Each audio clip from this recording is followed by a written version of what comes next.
மிளகு சிக்கன் குழம்பு எப்படி வைக்கிறதுன்னு பார்க்க போகிறோம். அதுக்கு முன்னாடி மிளகு, மஞ்சத்தூள், சிறிதளவு உப்பு சேர்த்து நல்லா சிக்கனை ஊற வச்சுக்கணும். கடாயில் எண்ணெய் ஊற்றி சோம்பு போட்டு வெங்காயத்தை கொட்டி நல்லா வதக்கணும். வெங்காயம் வதங்கி வந்த உடனே தக்காளி எடுத்து கொட்டி நல்லா வதக்கணும். வதங்கினதில் பாதி எடுத்து மிக்ஸி ஜாரில் போட்டு நல்லா ஃபைன் பேஸ்ட்டாக அரைச்சிக்கணும். அரைச்சதை மறுபடியும் எடுத்து அந்த கடாயில் கொட்டி நல்லா கிளறி விடணும்.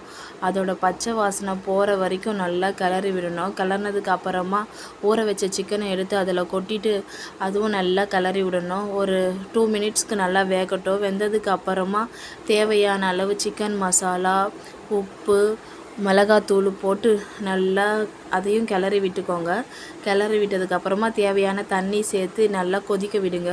கொதிக்க வச்சதுக்கப்புறமா நம்ம ஆல்ரெடி அரைச்சி வச்சுருக்க தேங்காவை லைட்டாக சேர்த்து 2 நிமிஷம் இறக்கிறதுக்கு முன்னாடி போட்டு அத்தாட்டில் சர்வ் பண்ணி சாப்பிட்டு பாருங்கள். டேஸ்ட்டு வேறு லெவலில் இருக்கும். நீங்களும் ட்ரை பண்ணி பாருங்கள். தேங்க்யூ.